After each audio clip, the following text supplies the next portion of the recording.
How is it going? And thank you for tuning in this video. Today I'm here to discuss my experience attending StocktonCon Winter 2023 as well as attending my very first AEW Live Event with Dynamite at the Palace. So without wasting any time, let's go ahead and jump right into things. And to quickly recap my time at StocktonCon, I went there, met who I wanted to meet, browsed around for a little bit, and left. It was an in and out mission. I was there maybe hour and a half tops. So it was a very short trip, but definitely worth it to me. Here's my ticket to the event. I have a physical one because I actually went to one of my local shops to buy it there because I didn't want to pay Ticketmaster fees. So I just decided to go pick it up instead. So I have a physical ticket, got to the event. No issues getting in. It was very easy breeze. I got there about an hour after the event started on Sunday because it was a 2-day event, Saturday and Sunday, but any smart person knows that Saturday obviously will be way more packed than a Sunday, so that's why I chose Sunday over Saturday. So I got there Sunday and just immediately straight in because there wasn't really a line to get in. So very, very easy entry. And right away, immediately, my girlfriend and I kind of browsed the floor, the main room, you know, the art exhibit, the vendors that people selling their stuff and whatnot. We pretty much browsed that real quickly just to get an idea of what was, you know, what was there, what was available, see if anything caught our eye to potentially go back around to potentially get. So we did that and didn't really see too much of anything.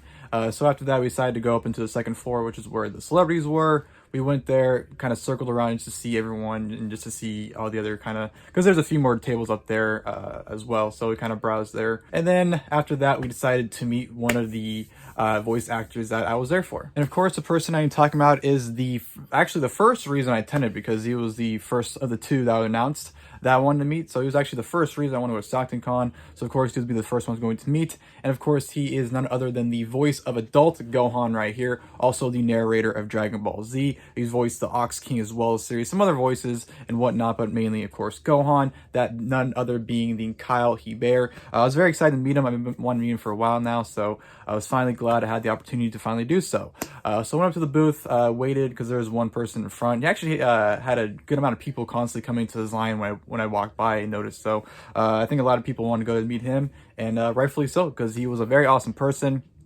Went there, told the person I wanted to get 3 pop sign as well as a signature, so obviously I paid out what that was going to be. There were some prints I wanted to get on the table. There was a really cool Beast Gohan one I wanted to get actually and signed by him, but considering the amount of events I have coming up still, I was kind of trying to keep things to the budget I already had in mind, so I didn't get a print for that reason. But yeah, it was finally my turn to meet him, shook his hand, met him, very, very nice person. He even greeted my girlfriend too when I was waiting to meet her, or to greet her I should say, so very humble and laid back person, very, very easygoing to meet. And of course, I got 3 Funko Pops signed. Of course, the first one being right here, the Gohan from Dragon Ball Super. This is actually from the Tournament of Power, but obviously this could be represented as Gohan in the Buu Saga as well. Of course, his signature in orange, Kyle Hebert as well as Gohan. You know, one thing I kind of wish I got to put a quote on here that obviously the Majin Buu quote where fight you, no, I want to kill you, you know, his infamous badass quote. So I honestly did want that to be added on this, but when I was paying, obviously the person asked me if I want a quote signed, and usually when they ask if you want quotes, that means you got to pay a little bit extra, and it could have been $10, $20, whatever, but honestly, again, I was on a budget, I was trying to stick to it, and I didn't want to pay extra for it, so kind of wish I kind of did get a quote, but it's not going to kill me in the day, it is what it is. But yeah, got this signed really quickly. And then proceeding that one, I also got the Great Saiyaman pop right there. Kind of hard to see it with the lighting because just way the green kind of mixes in with the suit at a certain angle, so it's kind of hard to see it at a certain angle. But as you can see right there, he signed it Kyle Hebert Gohan, and then as well as the Super Saiyan Gohan pop that glows in the dark, same thing in green, Kyle Hebert Gohan. He actually signed these all fairly quickly, like especially these two. He kind of just like not signed over them, but it was just like you know, really quickly. Not saying that he was like trying to rush me away or anything, but I just noticed very, very quick. But yeah, I love the way it turned out. I mean, if I did have to nitpick, it's not really a nitpick, but it's kind of like, kind of wish it was kind of thicker, the pen. As you can see, it is kind of thin, the signature of the pen that was used, but that is, again, that's just me nitpicking something a little minor, but very glad to have gotten those signed by Kyle Hebert. And then, of course, afterwards, we took a photo. He even told me, let's throw up the Kamehameha. I'm like, oh, hell yeah. So that's exactly what we did, and then I went my separate ways. So yeah, Kyle Hebert, very, very nice person, very, very humble, and would definitely love to meet him again. You know, even when I was leaving, you know, they're telling me, hope you have a great time, very nice to meet you, thank you for, you know, taking your time out of your day to, you know, meet me and whatnot. So very, very appreciative and humble person, and very, very happy to have met Kyle Hebert. And preceding the meeting the voice of Gohan, I decided why not just go ahead and meet the second reason why I was there, and that is to meet none other than Justin Cook. Justin Cook, obviously a huge influencer in Dragon Ball, obviously did the voice of Raditz, voice of Super / Evil Boo, does the voice of, Teenage Dende.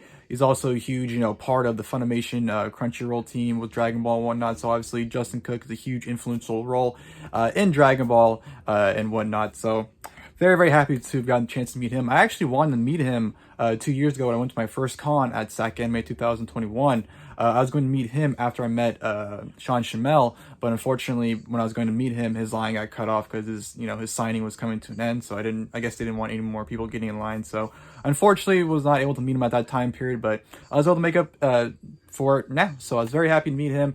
Same deal. Went up to the person, told him I wanted 2 pops signed as well as a picture. So no problem, paid what I need to pay. And I met Justin Cook, and very humble person. Same thing, with Kyle Hebert almost. Very, very humble, very genuine, very, very nice, and just very friendly to you. So it was very nice meeting him. And I will say, Justin Cook's signatures are fantastic. He sat there and took his time with each signature he was doing, making sure everything looked absolutely fantastic. So I was very, very appreciative for him to sit there and make sure, what someone was paying looked very, very good. So the first pop he signed was the Evil Majin Buu pop right here. As you can tell right there, he personalized it. He asked me, he's like, would you like it personalized? Which I was very appreciative that he asked me if I'd like it personalized. So I said, absolutely, so I told him my name. Of course, he wrote Zach, I'm the real Majin Buu. I like how he switched pens, so he wrote it in white, and then of course he wrote it in pink. And then right there, he has a signature in gold, which looks absolutely beautiful. I think Justin Cook's signature looks absolutely phenomenal. One of the best signatures by far I think I've honestly seen. And then on the side of it, he wrote way over 9,000, which originally he wrote over 9,000. Like, should I wrote over 9,000? I was like, yeah, go ahead and write it. And as he wrote that, he's like, you know what? Should I put way over 9,000? I'm like, you know what? For Evil Boo's sake, absolutely. So he added that. He actually wrote over the numbers a few times because it wasn't coming out as well. So he made sure it came out. So like I said, Justin Cook definitely took his time with signatures, and I was very appreciative, like I said. And yeah, very, very awesome. When I couldn't meet Justin Cook and not get Raditz signed right there, same ordeal, Zach, he asked me double Sunday. I was like, perfect, because obviously that's Raditz's signature maneuver. So I said, go for it at double Sunday. That's who wrote double in green, Sunday in yellow, and of course his signature right there. And then on the side of it, he said, should I write under 9,000? I said, oh, absolutely, for Raditz's sake, absolutely, under 9,000. So he made sure to put under 9,000 side right there. So yeah, Justin Cook, absolutely awesome person to meet.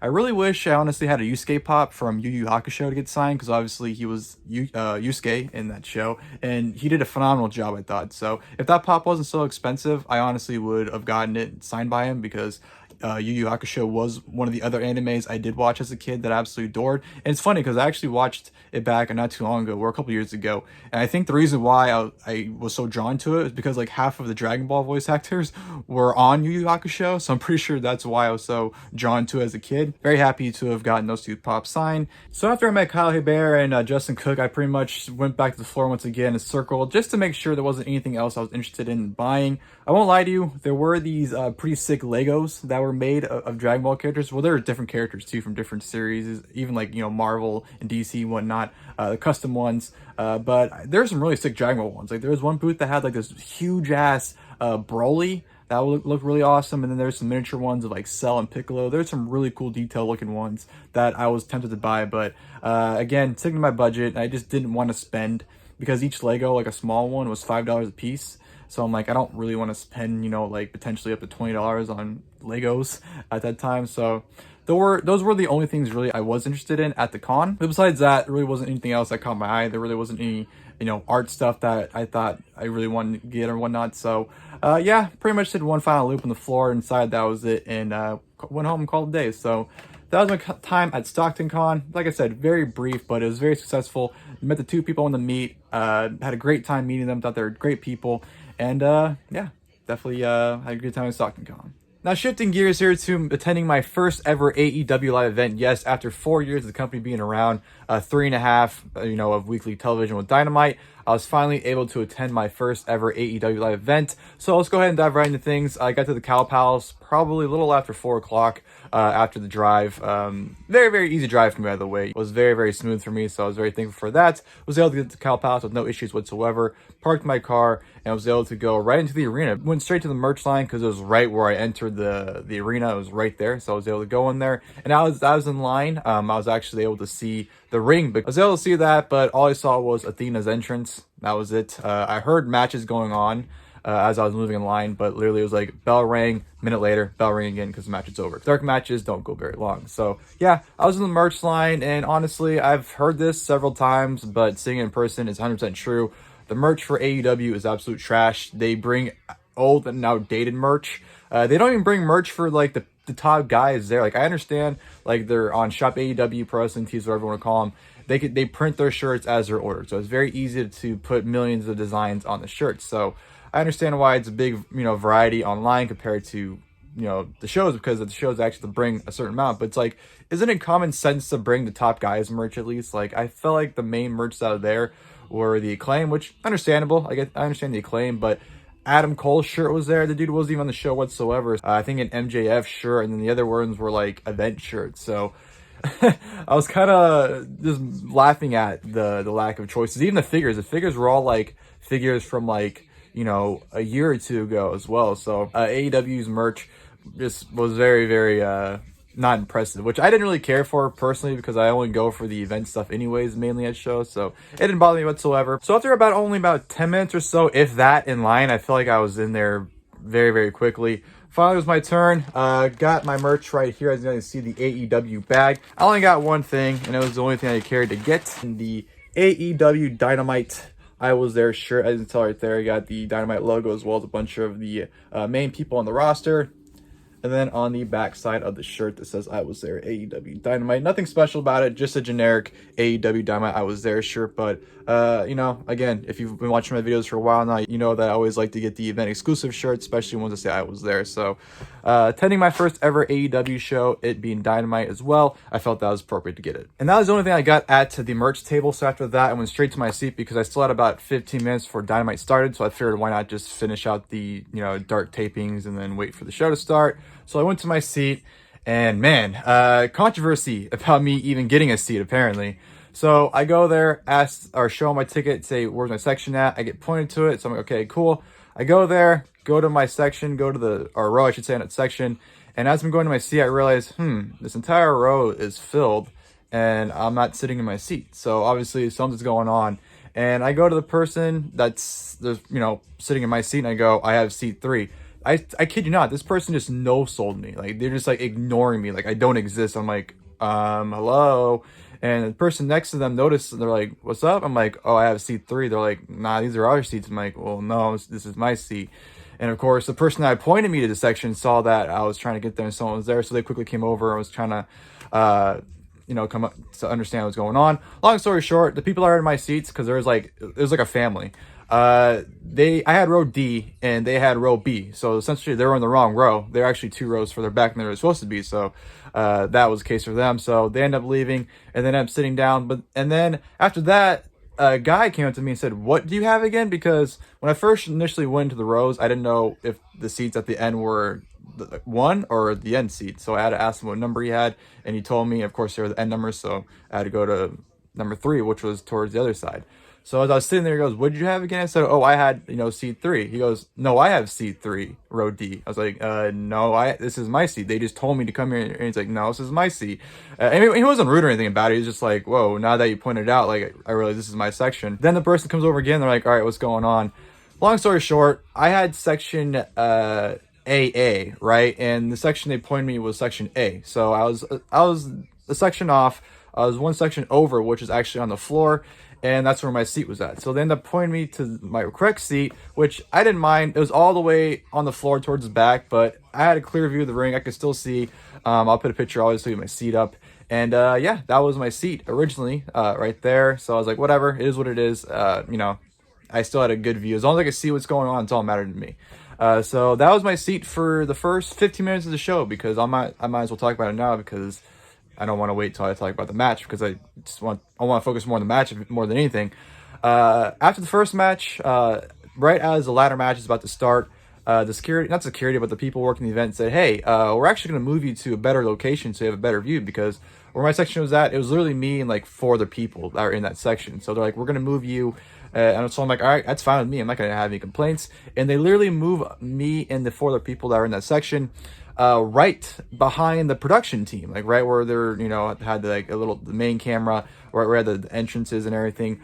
So I'm literally right behind them on the floor, but the floor is like elevated going up. So I had a picture perfect view of the ring and the stage right where I was at. So I was very, very happy of that little free upgrade. I don't know what it was for. Like I said, I was really told they just wanted me and those people to have a better view of the ring. So that's why they moved us over there. But yeah, whole lot of controversy even getting seated for the event, but it was all worth it in the end, if you ask me. I had no problems with either seat I was going to be viewing from. After that, it was all smooth sailing. And quickly to rewind and revert back to the beginning of the show, for the dark tapings, the only thing I saw when I got to my seat was Evil Uno hitting a pile driver on somebody and winning. So after that, I didn't see anything else on dark. And about a minute before the show started, Tony Khan came out to the stage and pretty much said, he's been waiting for to come to the Bay Area. He's excited that he's here finally to bring AEW here, and let's go! Like, he literally was super amped up when he said that. So yeah, he cut a quick little promo minute before the show started, and that literally led right directly into Dynamite. So going into Dynamite, of course, the opening match was for the AEW All-Atlantic Championship, Orange Cassidy defending against Big Bill. Honestly, it was a fun match live. I enjoyed it. I thought Orange Cassidy kind of playing around with Big Bill, where, he'd roll out of the ring, and as soon as Big Bill would get over the ropes into the outside, he'd roll back in the ring, and Big Bill get back in the ring. Orange Cassidy kind of just roll back to the outside of the ring. I thought him, toying with him was very, very fun and entertaining. Even Big Bill going for the big boot, Orange Cassidy kind of just drop down, and just lay on the mat. I thought the toying was very entertaining. Made for a fun match. I thought it was a fun opener. Towards the end, Orange Cassidy was getting his big bumps in, hitting the Stum Dog Millionaire, hitting a great DDT on Big Bill, and then was hitting him with the orange punch, hitting him with another orange punch, and then went to the top rope, hit him with a third and final orange punch for the 1, 2, 3. Orange Cassidy retains the All-Atlantic Championship. So, like I said, I thought it was a fun and good opener. Honestly, wasn't really expecting to be that fun and entertaining, because just on paper, I was like, Big Bill versus Orange Cassidy, it just sounds like a match that's going to drag and not really care for, but it was entertaining. I liked it. So Orange Cassidy retains, which was, like I said, was a fun and entertaining opening match. Following that, on the Tron, we had Jon Moxley cutting an intense promo against Hangman Page, hyping up their match for Revolution. I thought it was fantastic. I thought the blood gushing and just the way Moxley was reacting and getting emotional while cutting the promo, I thought was just great work for him. And after that, we had the Elite's music hit, which it's kind of funny because I'm pretty sure everyone was convinced the Elite weren't going to come out, even though I know they were on the stage when the lights were out and kind of build up for the lights to go on for them. But even when their music hit, it seemed like nobody reacted whatsoever in the building. I don't know if they were waiting for the lights to go on to see them to react or what, but yeah, absolutely essentially no reaction for the Elite when their music hit. Obviously, House of Black attacked them, took the titles, held it above them, and I guess they're holding the titles captive till the show. I don't know what the ordeal was. Apparently there was a promo that aired on Dynamite with them. It didn't air in the building, so there are a few things actually that I saw them post that were aired on the show itself, but actually didn't air in the actual arena. So we just saw them attack them, and that was it. So nothing really much to it. As excited as I am to see the Elite versus House of Black, so I think it'll be a kick-ass match. The build to it has been really, really shitty, and that's just been with Revolution in general. I don't know what Tony Khan's been on with the build for the show or for Revolution, but yeah, I just feel like this didn't really add much to their feud they've been having going to Revolution. And then we had a match that was by far worth the trip, if you ask me. Match tonight, by far, the Face of the Revolution ladder match. This was insane. Just, oh man, the amount of times I was popping, the people that I was sitting with, we were all just marking out the entire time for this match. It's several great spots. I thought everyone had their time to shine. It was just a tremendous ladder match all in all, and I had a lot of fun with it. First and foremost, now, honestly, I had no idea Eddie Kingston and Ortiz got taken out of this match. I knew they were brawling, but honest to God, I don't know if I was just so captivated with everything else that was going on, I did not even notice they weren't participating in the match. So I just wanted to point that out. That's how good this match was. I didn't even notice 2 people were missing. But yeah, a bunch of crazy stuff, a lot of stuff with ladders being drop kicked in the faces, people just doing flips off ladders, a lot of tope suicidas by Komander, who had a very, very impressive debut. I've never seen any of his stuff, but he definitely made me enjoy his stuff in this match right here. One great spot was Powerhouse Hobbs. I forgot who he had. It might have been Komander was going for a spot, but then AR Fox just absolutely wailed Powerhouse Hobbs with a chair in the back, and then Hobbs just turns to him, picks him up, and just gives him an AA onto a ladder. Phenomenal spot right there. That didn't end there for AR Fox, because later on in the match, like a few minutes later, Komander hits a shooting star press off the top rope. Not on the top rope, he runs into like the middle of the rope and does it onto AR Fox, who's still on the ladder from where Powerhouse Hobbs hit him with the AA. Poor AR Fox just could not catch a break. Another awesome spot was when Sammy Guevara was climbing the ladder. Action Andrade ran up another ladder, jumped onto the ladder, ended up brawling with Sammy Guevara for a few minutes before hitting a Falcon Arrow onto the ladder. But the thing is, they kind of missed the ladder. They caught the tail end of the ladder, so Sammy Guevara, his body just clipped the end of it and went straight down, which made it look even more painful than hitting the ladder straight on, if you ask me. So that was a fantastic spot. But of course, on poor Andrade, as he was trying to climb the ladder, out of nowhere comes Daniel Garcia. Garcia attacks him, hits the rock bottom, and then of course him and Sammy team up on Action Andrade. They take him to the outside, lay him across the ladder, and then Sammy goes up another ladder and then hits a swanton off that ladder onto Action Andrade. They go through the ladder, just absolutely insanity. And then if all those spots weren't saying enough, we had the spot of the match, and the one where I legitimately jumped out of my seat for Takeshita hitting a blue thunder bomb on Komander off a ladder. That was absolutely fucking insane. First off, I thought Komander was gonna go through the fucking ropes and to the outside. He, like, when they spun it, like in real time there, it looked like they spun a million times. It legit looked like Komander was gonna go to the outside of the ring. It was absolutely insane, and I can't put that spot over enough. That was absolutely incredible. And like I said, spot of the match by far. And then that was leading up to Takeshita getting the upper hand. He took out Garcia and Sammy Guevara. He was able to climb the ladder. It looked like Takeshita was going to win. But then out of nowhere, Powerhouse Hobbs, who, by the way, I forgot to mention this during the entrances, but Powerhouse Hobbs, by far, I think, throughout the entire show, got the biggest pop of the night. He was so goddamn over, which at first I was like, damn, I didn't know he was this over. Then I realized, oh, he's, from the area. That's why he was so over. But yeah, his reaction was humongous. But he comes in the ring, absolutely destroys Takeshita off the ladder to the point where he just absolutely crushes the ladder he's climbing on.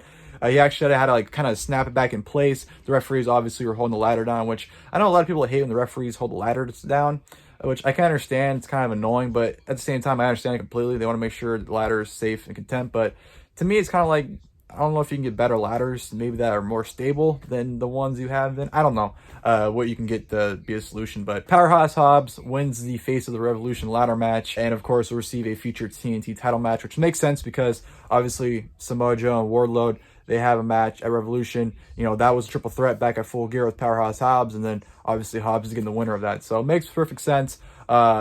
Yeah, fantastic ladder match. Had a lot of fun with it. A lot of great spots. Like I said, definitely made it worth the trip if you ask me. And of course, afterwards, Wardlow comes out. Joe backs off.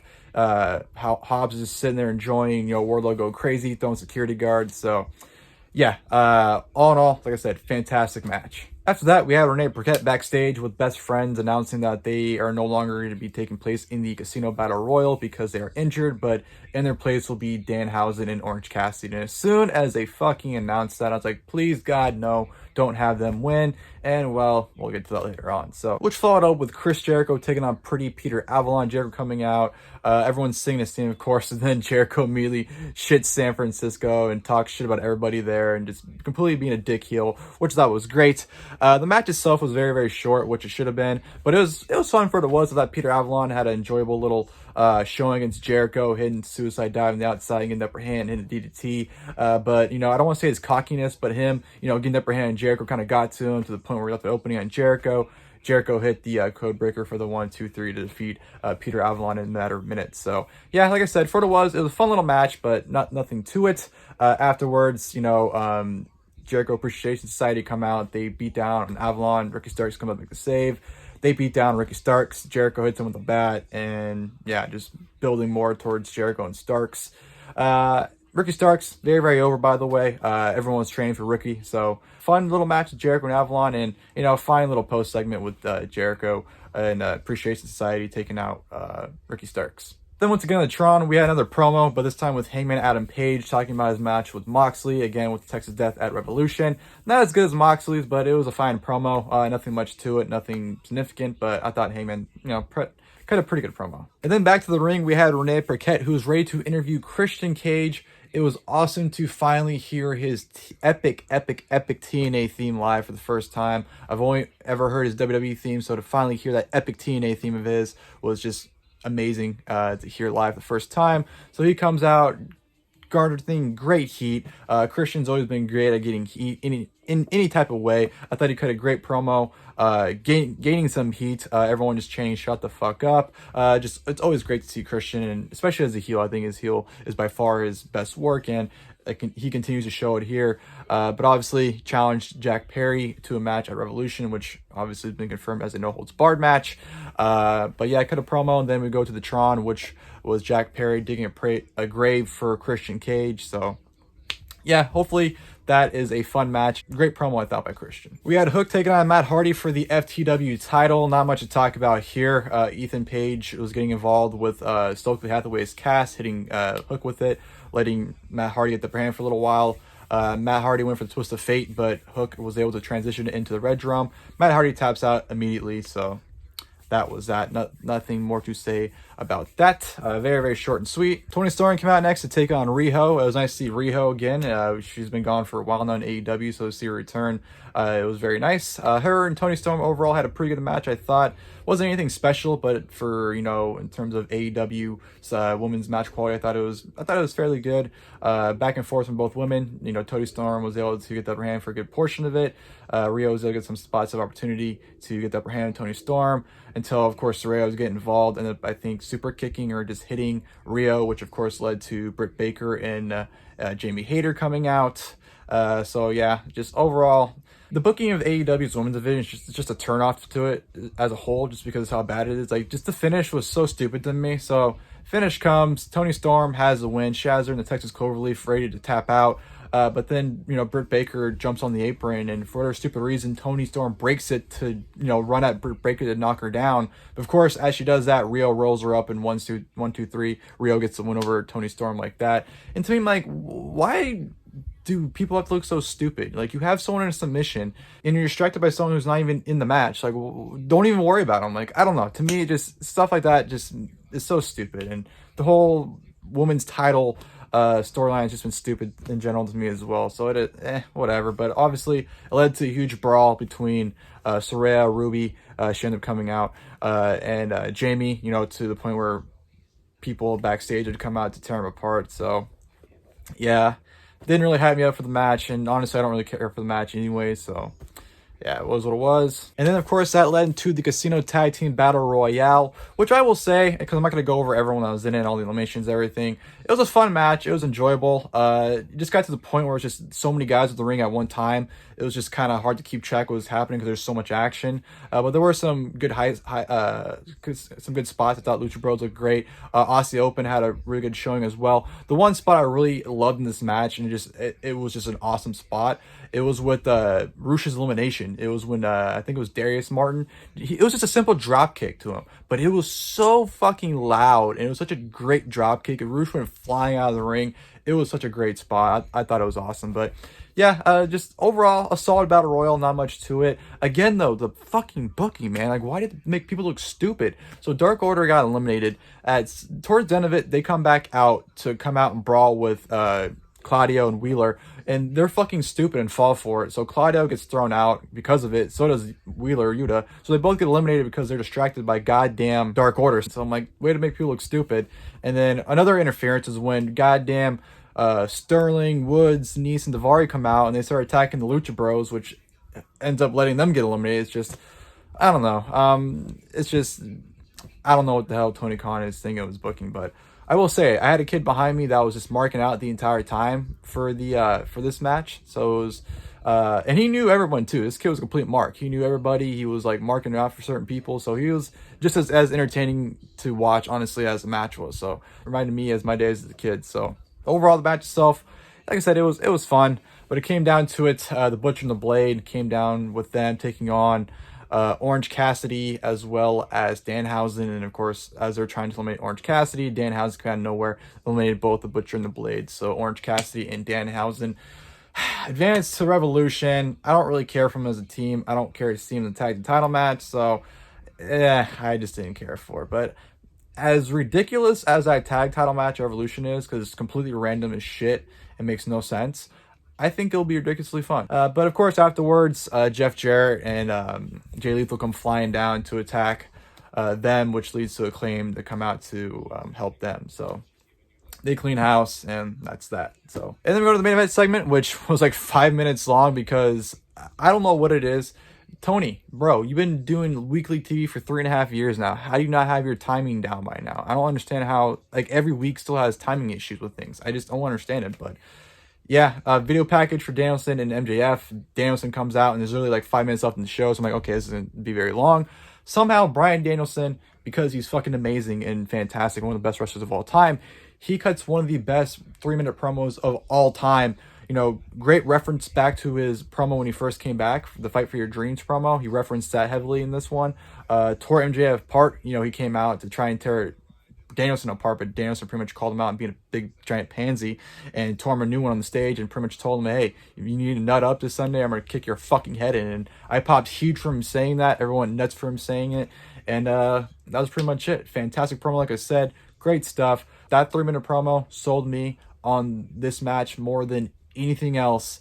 MJF, or even, you know, I'm not saying Danielson's cut bad promos, but, you know, the ridiculous promos that MJF's been cutting over the last few weeks, they didn't do shit for me, but this 3-minute promo Danielson did completely sold me in the match. So I'm looking forward to it. That was the end of Dynamite. That was the end of the show. Of course, as we're wrapping up, you know, all of a sudden Justin Roberts goes, wait, you guys want one more match, right? Because we're going to give you one more match if you want it, as if it's a reward.